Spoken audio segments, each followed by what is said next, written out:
Hello everyone and welcome to this tutorial video for I Love Halloween by Stephanie Leavell, who runs musicforkiddos.com.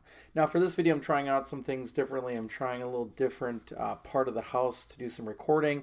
Right now I'm only using the ring lights, so had some comments lately about the setup, and again I don't have a professional studio setup in our house, so I'll just try some different spots. I'll try this for a while and see how it works. Of course, when I'm putting text up on the screen now, it's going to be a white back or a white font in order to make it visible.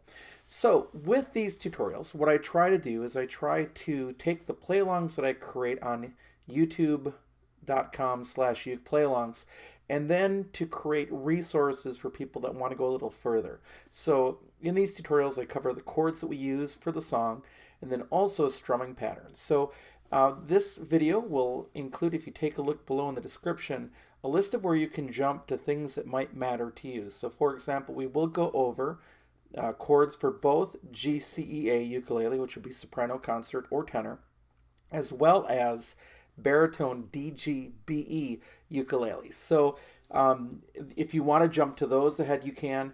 And then I'll talk a little bit about strumming. For the GCEA chords, I'll be using a ukulele that is literally brand new to me. It just showed up, I think, on Thursday this week, and it happens to be, actually it showed up on Friday, and it happens to be Sunday night, and I haven't had much of a chance to play it. It's the Enya Nova ukulele. It's a polycarbonate and carbon fiber ukulele, and I'll be doing a full review on this later, but the strings are stretching and it's ready to be used for tutorials, so I like to get these going in the rotation as well. Let's take a look at the chords you're going to need for GCEA ukulele. Now that could be soprano, concert, or tenor ukulele, and what you'll first start with is the C chord. So third finger, first string, third fret. The second chord is the B7 chord in this particular style. So first finger goes on the second string, second fret. Second finger goes on the third string, third fret. Third finger goes on the fourth string, fourth fret. And that's your B7 chord. Now the next chord you're going to need is the E minor chord. An easy way to think about this is everything just slides down one string, but let's build it. The first finger goes on the first string, second fret. Second finger goes on the second string, third fret. Third finger goes on the third string, fourth fret. That's your E minor chord. The next chord you're going to need a couple times is the G chord. First finger goes on the third string, second fret. Second finger goes on the first string, second fret. Third finger goes on the second string, third fret. That's your G chord. Now let's get to the two extra chords that you need to learn for this song that are just another sort of variation of the other ones. So the next one is a C chord, not built like this. So what you're going to do is, for me, I bar all the strings at the third fret. Important to be on the third fret. I bar all of them, and then the second finger goes to the third string, what becomes the fourth fret, and the third finger goes to the fourth string, fifth fret. And that creates a different C chord. And then the next chord is another version of the B7. So you take your bar and you slide up to the second fret, and then you play the third string, third fret. Now the whole reason why we're going to do that is so that we can mute this by just lifting up our fingers a little bit. So as you play, if you lift your fingers up, it stops the sound. So you'll go C, B7. So it's squeeze, release, squeeze, release, squeeze, release, squeeze, release. That's hard to say a bunch of times. So those are the 6 chords that you would use for GCEA ukulele. Now let's take a look at baritone. On baritone, I don't really have a good answer for the muting of the chords, so I just listed the four main chords here. The first one is the C chord. The first finger goes on the second string, first fret. Second finger goes on the fourth string, second fret. That's your C chord.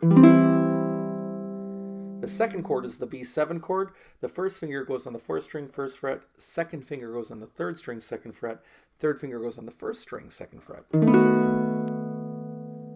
The next chord you need is the E minor chord. It's simply the second finger, 4th string, 2nd fret. And then finally, the G chord.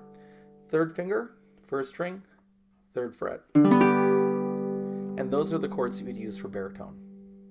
Okay, let's take a look at strumming. Now, for strumming, again, these are just suggestions. This is obviously not a guitar. Stephanie's using a guitar. We can't do everything on ukulele that can be done on guitar, and that's okay. What we're doing is we're replicating what we hear. So the intro has 3 chords. It has the C chord, then the B7 chord, and then your E minor chord. And you'll hear that pattern. So let's walk through it. What I hear is a real emphasis on beats 2 and 4 throughout everything. So for the C chord, you'll get 2 strums, both down strums. So weaker, strong, then change to the B7, weaker, strong. And then the E minor does this. Down, down, up, down, up, down, up, down, up. And then you're ready to go into the chorus. And the song actually flips the chorus and the verse, in my opinion. So the strength, though, still remains on beats 2 and 4. So we go down, down, up, down, up, down, up, down, up. And that might take a little bit of practice. So if you go very slowly, down, down, up, down, up, down, up, down, up. And I always suggest saying it when you do it. It just makes it easier to do. So let's play that little sequence as written. A 1, 2, 3, 4.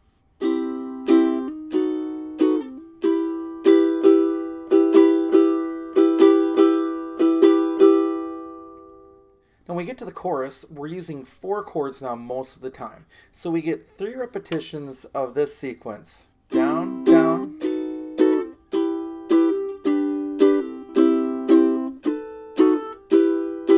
Happens again. Then, that last time, what happens is you only get part of it. And then we go back to down, down, up, down, up, down, up, down, up, like we had in the intro. So let's walk through that sequence. A 1, 2, 3, 4. C, B7, E minor, G, C, B7, E minor, G, C, B7, E minor, G, C, B7, E minor.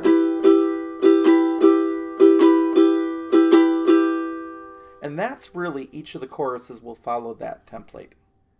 Now when you get to the verses, what I hear then is where you're using the string muting, especially on GCEA ukulele, to get this sense.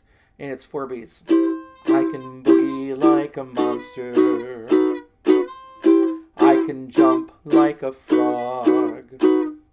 Then the next little part, I'm fast forwarding to it. You get to I can scurry like a cat. I can spin like a ballerina. Then you have 2 choices. So after you've done muting and you've got the 2 single strums there, you can either add one of the things like we did in the intro of down, down, up, down, up, down, up, down, up, before I go back to, ooh, I love Halloween. So with that, you can just do that. Or you can do a picking pattern there, which actually makes me think of La La Land, actually. So on GCA, what I would recommend doing is you're playing the E minor chord. With the thumb, you pluck string, making the E minor again. You pluck string 3, then string 2, string 4, which is the same note, but hey, it's okay. Then the first string, then string 4, then string 2. And there's a kind of a pause in there, so it sounds like this.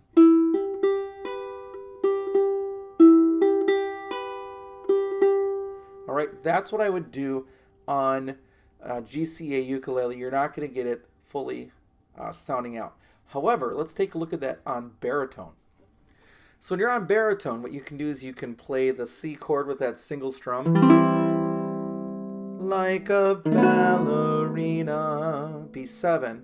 And then when you make the E minor chord, you can play strings 4 and 3 with the thumb. That's typically how it's done, although some people use all 4 fingers. Then, second finger with the pointer finger, and the first finger with the middle finger, and you just go just up and down. And because the baritone ukulele is tuned in a linear fashion, with the lowest note being that 4th string. Now you can get a GCEA ukulele that is tuned with a low string too, but that's not most people. Most people have a reentrant ukulele at GCEA. So baritone is usually tuned linear, although there are exceptions to that. So if you don't want to play the whole, you can do, which again makes me think of La La Land and that song City of Stars. So hopefully that will give you some ideas of things you can do to play along with this song and make it sound a little bit more like the original version by Stephanie. Again, thanks to Stephanie for allowing me to make a play along with this video and to post it on YouTube for you to enjoy it. So thanks for watching, thanks for following along, and we will catch you the next time.